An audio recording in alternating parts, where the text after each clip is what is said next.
Assalamualaikum warahmatullahi wabarakatuh. Selamat pagi semuanya. Semoga senantiasa sehat. Kita bertemu di pekan pertama mata kuliah biologi tanaman ya. Jadi kalau kita perhatikan ya, biologi itu tentu kan kaitannya dengan makhluk hidup ya. Makhluk hidup ini khususnya yang di sini menjadi subjek adalah manusia ya. Manusia itu punya kecenderungan adanya ketertarikan dalam semua bentuk kehidupan yang lain, misalkan bercocok tanam, memelihara hewan, apalagi ini di musim-musim pandemi COVID-19 ini yang menyebabkan orang banyak di rumah. Umumnya mereka stres ya kan, orang-orang pada stres kalau tidak ada kegiatan ya. Nah makanya kemudian sering melakukan kegiatan-kegiatan yang dalam ranah bergembira hatinya ya, misalkan taruhlah memelihara tanaman-tanaman hias dan seterusnya, atau hewan-hewan tertentu. Nah itu karakteristik orang sebenarnya ya, ciri orang, dia ingin berhubungan dengan makhluk hidup di sekitarnya.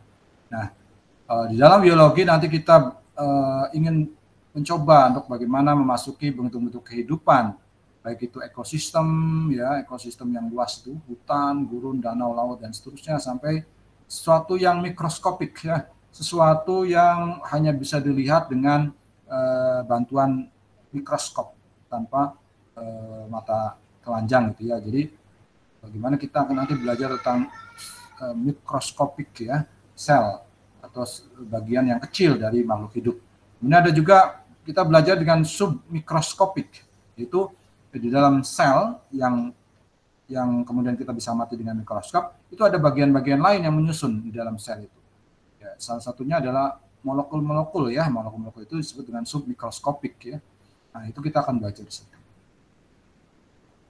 Nah, karena apa? Karena biologi ini tentu menjadi ranah yang menarik karena dia memiliki banyak keragaman ya, mempelajari banyak sekali keragaman dari makhluk hidup, baik tumbuhan, hewan. Hewan ini bisa tunggal, bersel satu atau bersel banyak, ataupun mungkin nanti mikroba yang kuman dan seterusnya.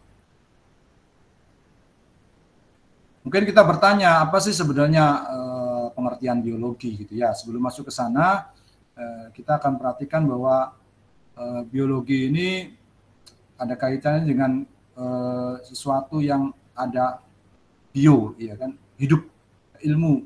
Logi itu ilmu, bio itu hidup. Jadi ilmu yang mempelajari tentang kehidupan atau mempelajari variasi hayati sesuatu yang hidup dan proses penyebab variasi tersebut. Jadi kalau kita melihat banyak sekali keragaman atau variasi di makhluk hidup kita, yaitu tanaman, manusia, hewan, dan seterusnya. Nah, itu kita pelajari dalam biologi. Dan prosesnya apa yang menyebabkan terjadi variasi tersebut? Apa itu karena misalkan keturunan, diturunkan oleh orang tuanya, dan seterusnya. Ya, ataupun bisa juga kelainan genetik dan seterusnya. Ya. Nah, makhluk hidup itu ada yang uniseluler dan ada yang multiseluler. Kalau uniseluler itu makhluk hidup selnya sedikit satu ya. Misalkan bakteri, kuman itu sel satu. Ataupun kamir misalnya selnya satu. Kalau multiseluler itu makhluk hidup yang secara utuh dia tersusun atas banyak sekali miliaran sel. Ya. Dan setiap sel itu tidak bisa berdiri sendiri. Nah, beda dengan makhluk hidup uniseluler, jadi satu sel itu bisa hidup.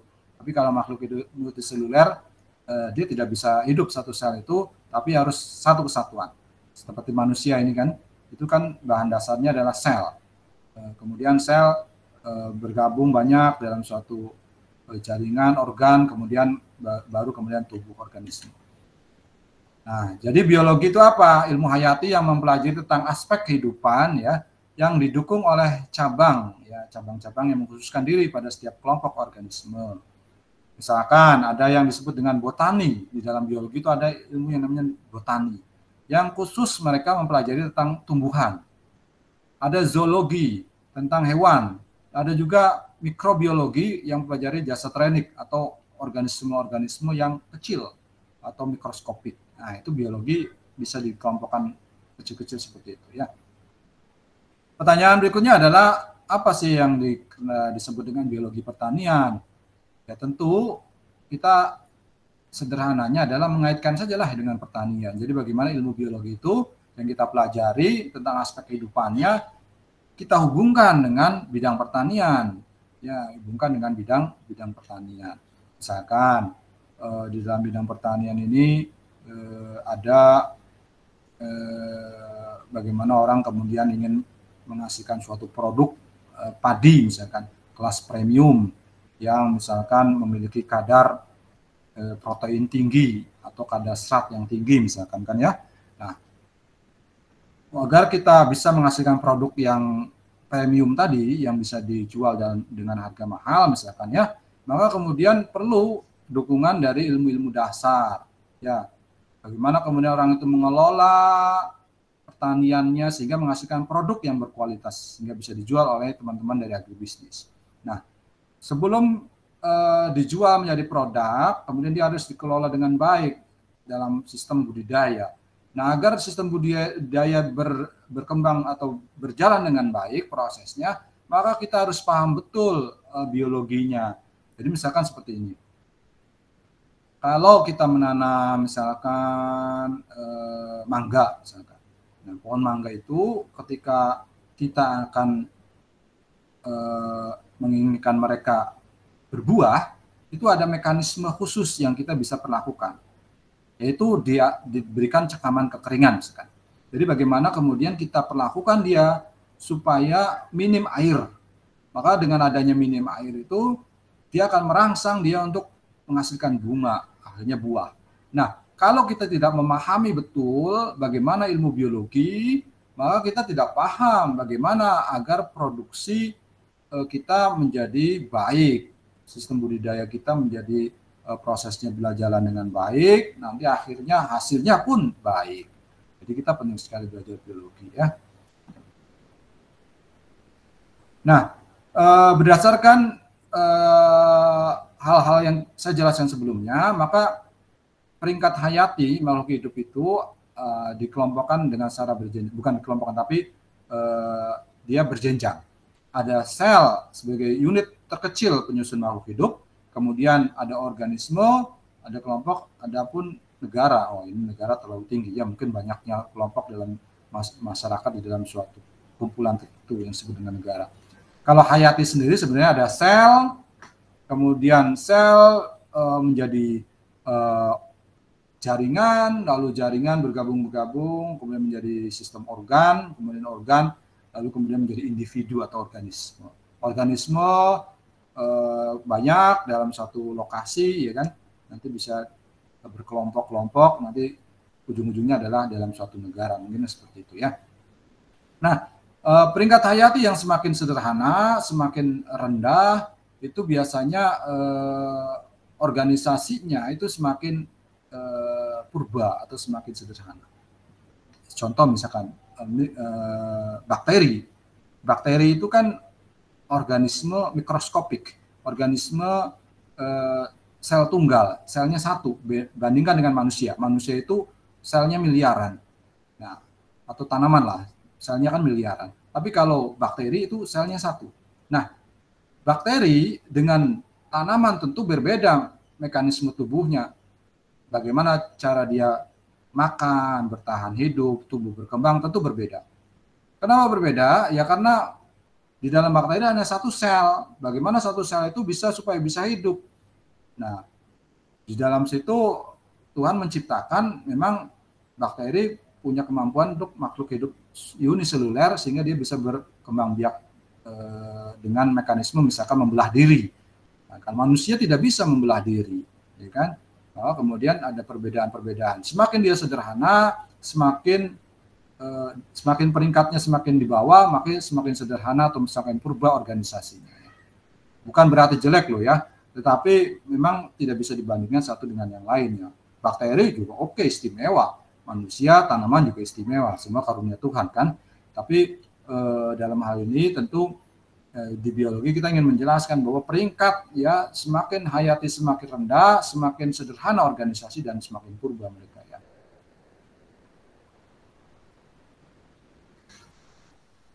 Baik.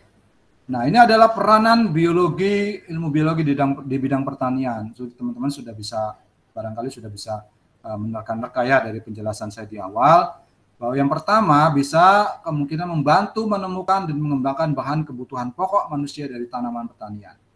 Ya, jadi bagaimana saat zaman dahulu mungkin ya, itu saya pernah melihat ya, itu jagung zaman dahulu itu kecil-kecil gitu ya. Manusia purba itu zaman dulu jagungnya kecil-kecil. Kemudian bagaimana perkembangan manusia itu berpikir terus supaya bisa survive, makanannya tersedia. Maka kemudian terus dia belajar untuk mencari tahu, mengembangkan sesuatu, akhirnya dia mendapatkan produk yang semakin baik. Zaman dulu yang penting kita makan. Misalkan kita punya beras ya. Saya ingat sekali itu dulu zaman orang tua saya dulu PNS ya, tahun berapa tuh saya kecil gitu ya. Itu ada beras ya, beras yang memang dalam tanda kutip memang hadiah dari pemerintah, karena dia bagi pegawai negeri kan ada ini beras gitu ya. Tapi berasnya luar biasa ya. Luar biasa apa? Ya luar biasa kurang bagus ya. Nah, itu tapi semakin berjalannya waktu dengan orang kemudian semakin bisa memproduksi dengan baik, maka beras-beras yang kualitasnya jelek itu sudah mulai ditinggalkan orang. Ya, sudah mulai orang beralih kemana? Beras-beras yang kualitasnya premium. Nah, misalkan beras yang kandungan Fe tinggi. Kenapa orang mencari? Supaya bisa mengatasi penyakit anemia. Ada juga beras protein tinggi, ada beras yang seratnya tinggi. Orang yang diabetes misalkan mencari nasi yang enak tetapi seratnya tinggi supaya kadar glukosanya rendah misalkan begitu. Nah, itu kan merangsang orang ke menciptakan, ya, meng-create atau menemukan sesuatu, mengembangkan agar memenuhi kebutuhan pokok manusia. Nah, itu peran biologi. Kalau kita tidak paham sekali bagaimana kemudian menyilang-nyilangkan tetua jantan betina gitu ya, kemudian menghasilkan anak, kita tidak paham ilmu biologinya, kita tidak akan dapat produk yang berkualitas ya, tanaman yang berkualitas atau unggul. Nah, yang kedua, dengan biologi kita bisa menemukan penyebab penyakit. Nah, misalkan kita lihat teman-teman sedang berkeliling di jalan-jalan misalkan. Nah, ketemulah misalkan kok tanaman mangga saya ada bintik-bintik gitu ya, misalkan seperti itu. Apa yang terjadi ini? Nah, akhirnya dengan kita belajar biologi, kita tahu, oh ini disebabkan misalkan bakteri patogen yang menyerang daun tersebut. Nah, bagaimana caranya? Oh, bakteri patogen ini bisa diatasi misalkan dengan pestisida kelompok tertentu misalkan ya, atau dengan biopestisida yang alami misalkan ya, dengan bahan-bahan alami misalkan limbah dan seterusnya. Nah, itu juga memungkinkan seperti itu. Dengan belajar biologi, kita paham bagaimana menemukan suatu penyakit, penyebabnya apa, bagaimana cara pengobatan. Nah, kemudian yang ketiga, seperti saya yang awal jabarkan, kita bisa menghasilkan bibit unggul tanaman yang berguna bagi manusia tentunya. Lalu kita bisa juga menyingkap rahasia kehidupan, mulai dari tingkat seluler, bagaimana dia kemudian berkembang, diwarisi sifatnya dari satu organisme ke organisme lain, bagaimana teman-teman diwarisi sifat dari orang tuanya dan seterusnya. Nah, bagaimana kemudian tanaman, misalkan kita ingin membuat padi hibrida, misalkan tanaman hibrida melalui bioteknologi. Nah, itu kalau kita tidak paham biologi, kita tidak akan bisa menghasilkan produk ya. Kemudian juga mempelajari faktor lingkungan. Faktor lingkungan apa yang berperan dalam budidaya tanaman pertanian? Misalkan di situ di lingkungan itu kan ada mikroorganismenya, ada kemudian lingkungan abiotiknya, ada kemudian lingkungan abiotik termasuk juga misalkan cuaca ya, suhu dan seterusnya. Nah, kalau kita tidak paham bagaimana tanaman itu mensikapi tersebut ya, kita akan tidak survive ya. Nah, misalkan contohnya misalkan gini. Di daerah pantai gitu ya. Pantai itu kan banyak yang tanah-tanahnya kadar garamnya tinggi. Nah, kalau kita kemudian tidak optimalkan, tentu itu tidak bermanfaat. Tapi ternyata Fakultas Pertanian punya visi yang baik. Beberapa dosen mengembangkan tanaman padi misalkan yang punya kemampuan hidup di tempat-tempat yang punya kadar garam tinggi. Nah, dengan faktor lingkungan yang sebenarnya ekstrim untuk tanaman, tetapi kemudian kita mempelajari bagaimana tanaman itu bisa beradaptasi di lingkungan ekstrim, maka kemudian kita bisa mengembangkan, ya, oh faktor lingkungan itu ternyata gini toh, berakibat pertumbuhan gini. Atau misalkan kita ingin sekali misalkan mengembangkan tanaman dataran rendah misalkan. Kebetulan kita tahu dihadiahi dari teman, misalkan tanaman itu dari dataran rendah, tapi kita rumahnya di pegunungan. Nah, ya tentu kita kalau kita tidak paham ilmu biologi, kita tanam aja di daerah pegunungan itu. Dampaknya apa? Faktor lingkungan, khususnya misalkan suhunya, iklimnya yang berbeda antara dataran rendah dengan dataran tinggi, maka tanaman tentu akan merespon yang berbeda. Bisa jadi pada akhirnya ujungnya mungkin bisa tumbuh tapi tidak optimal, mungkin tidak berbuah banyak atau berbuah kecil-kecil dan seterusnya. Jadi kita bisa belajar daripada kita menghabiskan waktu try and error, ya kan? Kita mending apa? Pelajari biologi, lalu kita tahu mana tanaman-tanaman yang cocok ditanam di tempat tertentu. Jadi kita optimalkan di situ. Baik, kita lanjutkan. Kalau kita bicara tentang biologi, maka ada yang kita sebut dengan makhluk hidup. Ya, di dalamnya kan ada makhluk hidup. Ya. Nah, makhluk hidup punya ciri-ciri. Nah, sebelum ini saya ingin tanya dulu. Kita kan mengetahui sekarang ada wabah COVID ya. Itu ada virus. Nah, menurut teman-teman, virus itu termasuk makhluk hidup atau bukan? Ada yang bisa menjawab?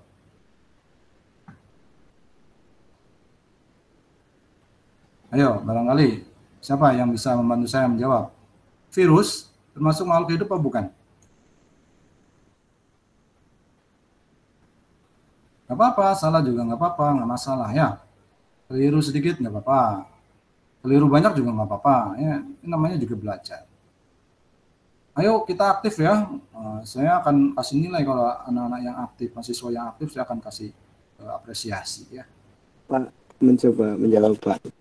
Siapa ini? Wahyu Pak. Mas Wahyu. Oke, silakan Mas Wahyu. Menurut saya kurang paham juga ya Pak. Saya cuma menebak-nebak aja.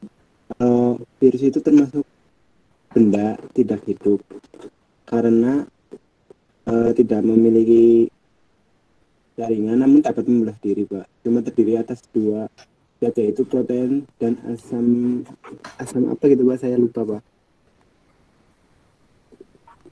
Oke, wah menarik nih. Terima kasih Mas Wahyu, keren.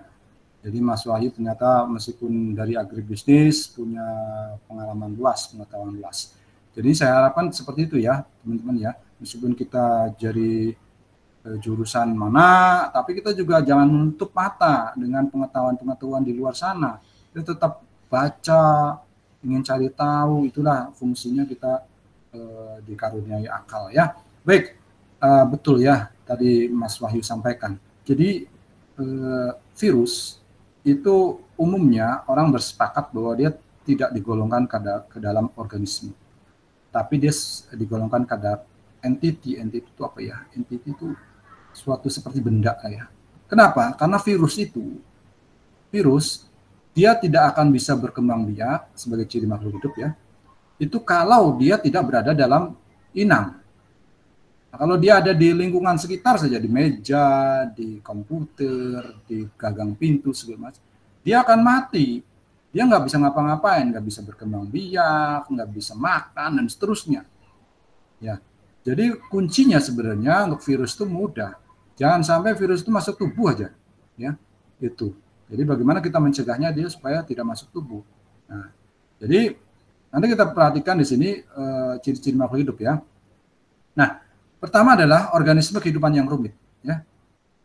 Nah, dari sel, jaringan, organ, sistem hayati. Kalau virus itu dia bahan genetik, kemudian diselubungi oleh protein, ya, hanya itu saja. Nah, itu menjadi bagian yang penting, ya. Salah satunya virus berarti bukan organisme yang kehidupannya rumit, ya. Nah, beda dengan Kemudian ciri makhluk hidup yang pertama itu organisme kehidupan yang rumit. Ada sel, jaringan, organ, sistem hayati. Nah, kemudian melalui kemajuan ilmu pengetahuan dan teknologi, kita bisa bagi-bagi lagi tuh dari sel. Oh, ternyata ada komponen subseluler. Ada bagian di dalam sel yang menyusun, yang disebut dengan organel. Kemudian di dalam organel itu tersusun lagi oleh molekul-molekul besar. Molekul-molekul besar itu ada juga penyusunnya, molekul-molekul kecil. Molekul-molekul kecil itu ada penyusunnya, itu unsur atau atom. Nah, di kimia pertanian kita belajar ya dulu ya, atau di teman-teman kalau belajar di SMA ya, di kimia. Baik. Nah, ini saya gambarkan hierarkinya, ada sumber senyawa dengan bobot molekul yang kecil sampai kemudian suatu sel. Sel masih lagi berkembang menjadi jaringan dan seterusnya. Atau contohnya ini, CO2, karbon dioksida, H2O atau air, gas nitrogen, itu kemudian bisa dibuat atau disusun menjadi macam-macam. Nah, namanya ini penyusun dari makromolekul. Kemudian diubah menjadi makromolekul seperti lipid, polisakarida, protein, asam nukleat. Ini bergabung lagi menjadi enzim dan seterusnya sampai kemudian menjadi bagian-bagian dari sel, inti sel, mitokondria dan seterusnya. Ini organel namanya. Baru kemudian organel ini bergabung dalam satu sel, ya, dari satu sel. Dalam satu sel bergabung-gabung misalnya menjadi jaringan, menjadi setiap organ, lalu kemudian menjadi organisme. Baik, yang kedua adalah metabolisme. Kenapa orang tidak mengelompokkan virus dalam organisme? Karena virus itu sejatinya kalau tidak di dalam inang, dia tidak melakukan metabolisme. Apa itu metabolisme? Suatu proses ya di dalam tubuh organisme ya yang kemudian melibatkan banyak enzim dan seterusnya sampai kemudian menghasilkan sesuatu, mengubah satu bahan kimia menjadi bahan kimia yang lain. Ya, misalkan contohnya air H2O ditambah dengan CO2 misalkan ya, menghasilkan apa? Diubah oleh tanaman melalui proses namanya fotosintesis, diubah menjadi glukosa, ya, glukosa sejenis karbohidrat itu dan oksigen. Nah, jadi di situ bagaimana untuk mengubah air dan CO2 menjadi glukosa dan oksigen, itu namanya disebut dengan metabolisme. Selain fotosintesis nanti ada respirasi dan seterusnya. Kalau virus bagaimana, Pak? Tidak ada virus mekanisme di dalam tubuhnya seperti itu.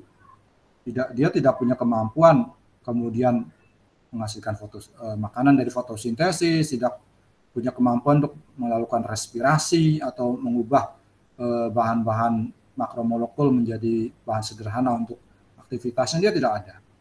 Nah, kemudian ciri yang ketiga adalah reproduksi. Nah, virus yang saya contohkan tadi, itu bisa bereproduksi hanya ketika dia ada di dalam inang. Jadi itu juga dompleng. Jadi reproduksinya virus itu dia mendompleng kepada inangnya. Jadi bahan genetik dari virus nanti masuk ke dalam bahan genetik dari sel inangnya, misalkan manusia, contoh kasus COVID ya misalkan, maka disitulah dia menyetir, mempengaruhi, mendikte sel inangnya supaya udah kamu tugasnya sekarang sudah saya setir, sudah saya pengaruhi, sudah saya kendalikan untuk memproduksi saya ya bagian-bagian dari tubuh saya, nggak usah bagian tubuhmu. Akhirnya gitu, akhirnya bagian tubuh virus yang diperbanyak. Nah, setelah berbanyak nanti selnya pecah, virusnya keluar dari sel itu, masuk lagi ke sel yang lain, terus sampai banyak. Nah, jadi makhluk hidup cirinya adalah bagaimana dia melakukan reproduksi. Tujuan reproduksi atau membiakan itu apa? Ya, yaitu untuk pelestarian jenisnya, ya ada juga untuk pemenuhan kebutuhan makhluk hidup yang lain. Misalkan contoh tanaman. Tanaman itu bereproduksi untuk siapa sih? Kan untuk manusia ya, untuk hewan dan seterusnya. Hewan pun sama untuk manusia. Nah itu. Saat bereproduksi, organisme mengambil bahan-bahan dari lingkungan, ya, kemudian dia akan kembalikan ke lingkungan lagi. Ya. Baik. Berikutnya, ciri yang keempat dari makhluk hidup adalah bagaimana dia punya ketanggapan atau responsibilitas. Ya. Dia punya rangsangan tertentu. Jadi kalau teman-teman sederhananya gini, Kalau makhluk hidup kan kalau kita lapar kita akan makan. Kenapa kita makan? Karena ada rangsangan dari tubuh kita, dari misalkan dari lambung kita yang kosong, memberikan sinyal kemana? Sinyal ke otak. Nih, kasih sinyal. Biasanya yang menjadikan sinyal itu namanya hormon. Sinyal ke otak, otak kemudian cepat kilat ya kan, mengirim lagi. Oh, ternyata lambung ini lapar. Lalu kemudian dia mengirim sinyal kemana? Ke bagian tubuh yang lain.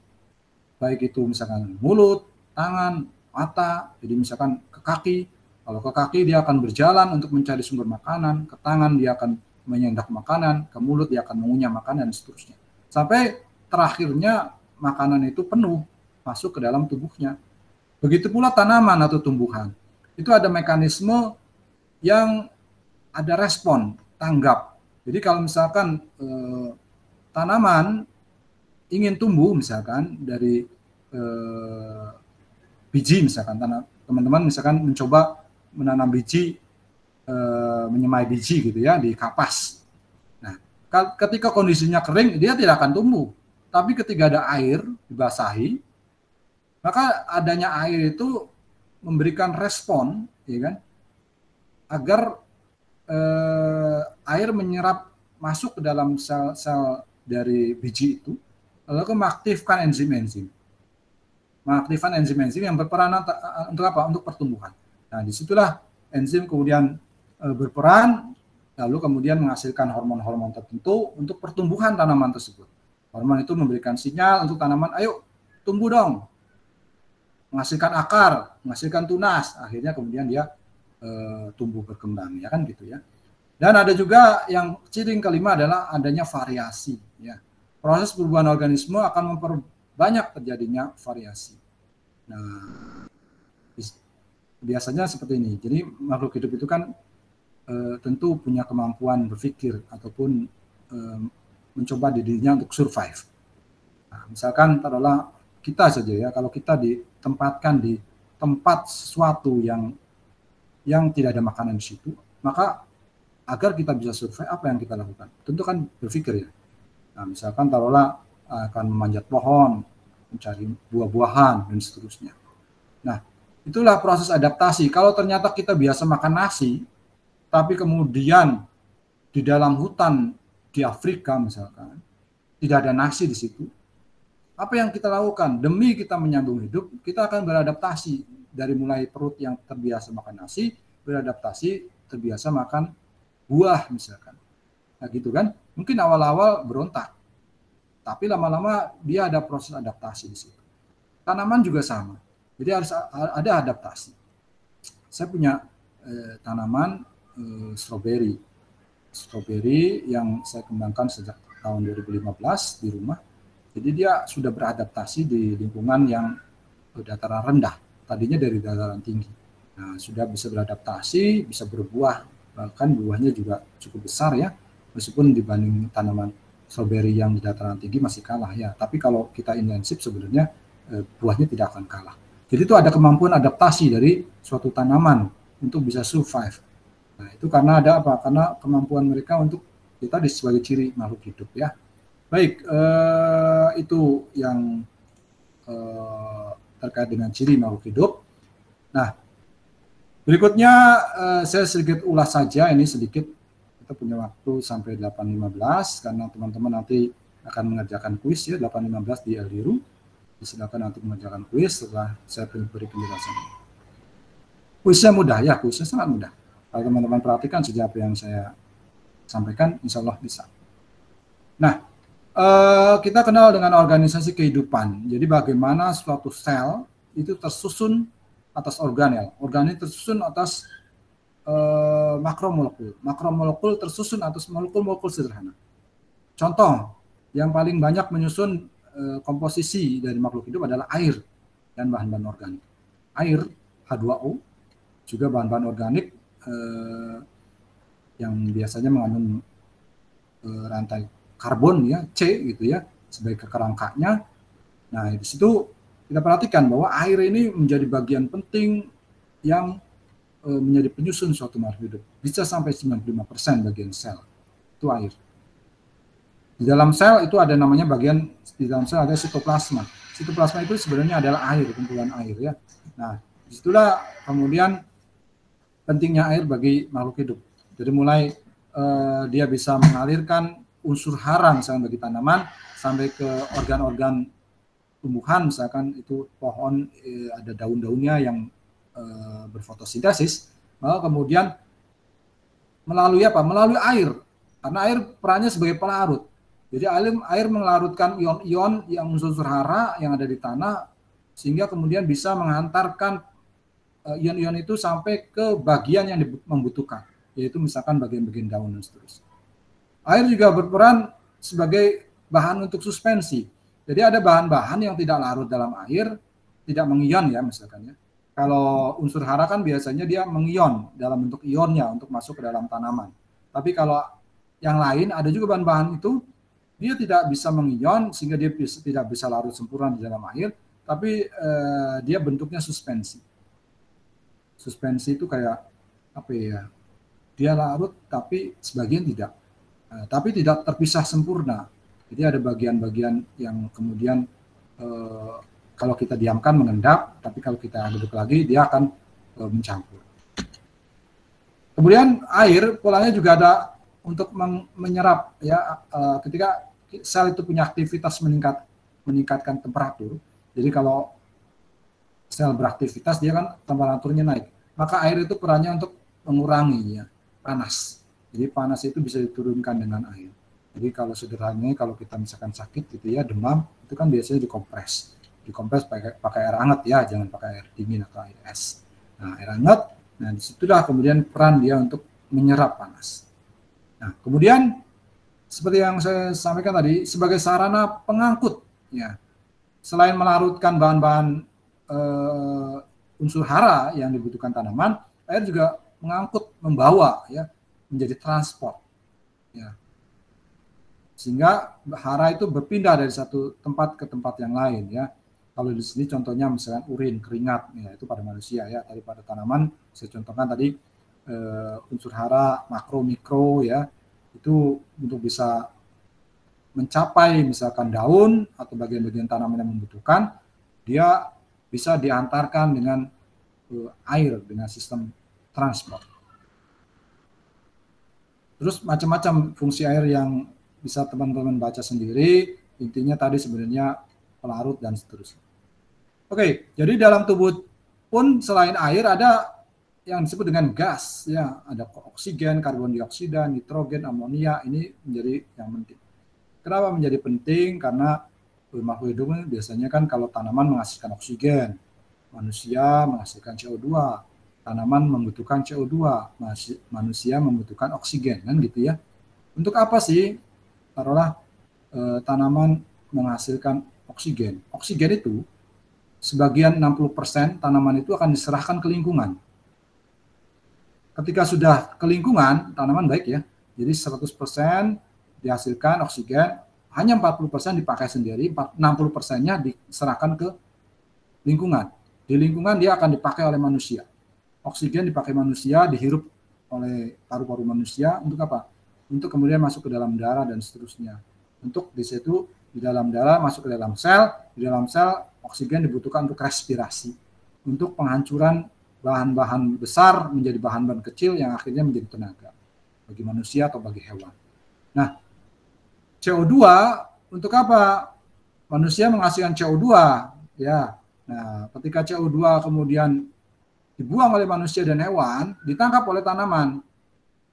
Kemudian tanaman menggunakannya untuk fotosintesis. CO2 dicampur dengan air, ditambahkan dengan air menghasilkan glukosa dan oksigen, itu ya. Jadi ini sangat penting. Ini gas-gas ini sangat penting. Kemudian ada gas nitrogen, ya. Gas nitrogen itu umumnya 70% kalau tidak salah itu sekitar 70% itu dari atmosfer. Nah, padahal tanaman itu butuh sekali nitrogen. Untuk apa? Nitrogen itu kan penyusun dari protein, ya, asam amino protein yang tanaman untuk bisa tumbuh dan berkembang termasuk juga manusia. Nah, itu nitrogen. Nah, tanaman itu tidak bisa punya kemampuan untuk menangkap nitrogen dari atmosfer. Nah, kemudian dia dibantu oleh namanya bakteri. Bakteri yang ada di dalam tanah, dia menangkap nitrogen atmosfer, diubah menjadi nitrat, lalu kemudian disitulah dia bisa menyerap dalam bentuk ionnya, nitrat misalkan ya, dan seterusnya. Juga ada yang disebut dengan garam-garam mineral, ya Na+, K+, NO3-, PO3, PO4-, dan seterusnya. Ini bisa dibaca sendiri ya. Baik, nanti teman-teman silakan mengerjakan tugas strukturnya, yaitu bagaimana teman-teman merangkum ya tulisan sederhana tentang molekul organik. Teman-teman bisa pilih ya, ini kan ada banyak ya, tidak usah semuanya, pilih 1 atau 2 lah silakan ya. Kemudian cari sumber pustaka, kemudian pelajari ini molekul organik ini perannya di biologi itu seperti apa, atau strukturnya seperti apa. Oke, itu ya. Baik, 5 menit lagi kuliah akan berakhir. Ini adalah bahan-bahan sederhana yang sebagai penyusun dari makromolekul yang ada dibutuhkan di dalam tubuh ya. Ada molekul, kita kenal dengan molekul organik. Molekul organik itu biasanya kandungannya C. Paling sederhana adalah metana, yang paling sederhana. Nah, ini kemudian ada juga yang disebut dengan karbohidrat. Kalau karbohidrat itu makromolekul. Makromolekul itu molekul yang besar. Bobot molekulnya besar, dia ukurannya besar. Nah, ini teman-teman silakan bisa baca. Contoh di tanaman itu karbohidrat itu bisa disebut dikelompokkan menjadi pati ya. Pati, kemudian ada selulosa yang menyusun kulit dari tanaman sehingga keras bandingkan dengan kita. Itu ada dinding sel. Manusia itu kan kulitnya lembut bandingkan dengan tanaman. Itu kan keras, kasar. Nah, bedanya apa? Karena manusia itu tidak punya dinding sel. Manusia punyanya membran sel. Nah, kalau tanaman punya dinding sel, nah dinding sel itu keras karena dia tersusun atas selulosa. Ya, selulosa. Kemudian ada karbohidrat yang disebut dengan pati. Pati adalah karbohidrat simpanan, disimpan di dalam tanaman, dipakai kalau dibutuhkan. Misalkan hasil fotosintesis sebagian digunakan untuk pertumbuhan tanaman, sebagian disimpan dalam bentuk pati di tanaman. Pada kondisi tertentu, ketika misalkan taruhlah musim dingin tahu lah ya, kita sih nggak ada musim dingin ya, misalkan di Eropa itu musim salju lah ya, itu kan matahari tidak ada, cuaca dingin, tapi ternyata tanaman masih bisa hidup loh. Padahal kalau teoritisnya tidak ada matahari berarti tidak terjadi proses fotosintesis. Kalau tidak terjadi fotosintesis berarti tanaman tidak bisa menghasilkan makanan sendiri. Kalau tidak bisa menghasilkan makanan sendiri, bagaimana dia hidup? Ternyata rahasianya adalah ada karbohidrat simpanan yang dipakai, yaitu pati. Jadi pati pada kondisi tertentu yang tidak cocok di lingkungannya, misalkan tadi dingin, es gitu ya, maka dia dirombak. Pati itu kemudian diubah menjadi energi. Ya, gitu. Kalau manusia itu disebut dengan glikogen. Jadi karbohidrat simpanan pada manusia disebut dengan glikogen. Kalau manusia puasa, pasti yang karbohidrat dari makanan kan sudah habis. Nah, maka kemudian yang dihasilkan lagi adalah bagaimana supaya manusia tetap bisa hidup, ya, beraktivitas.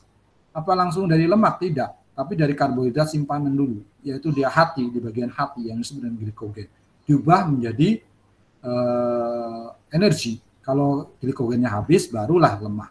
Biasanya puasa-puasa udah mendekati ke-20, hari ke-20 dan seterusnya, itu sudah glikogennya sudah habis. Jadi tinggal nanti lemak-lemak. Jadi kita biasanya puasa kan mengurangi lemak juga ya.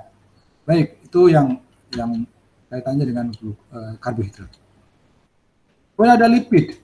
Nah, lipid termasuk dengan juga makromolekul. Dia menjadi bagian dari penyusun sel juga ya. Lipid itu di membran sel itu ada lipid, di lipid bilayer namanya. Itu yang menyusun sel sehingga sel itu bisa berbentuk luar biasa kompak, bisa mencegah dari benturan dan seterusnya. Nah, itu ada lipid.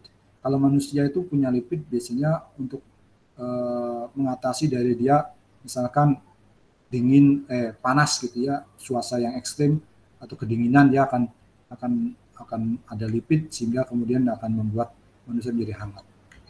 Baik, kemudian ada protein ya tentu untuk tumbuh dan berkembang, tersusun atas asam amino, dan teman-teman bisa eksplorasi lebih lanjut ya. Ini ada contoh fungsi protein ya, ada pendukung, ada cadangan asam amino, dan seterusnya.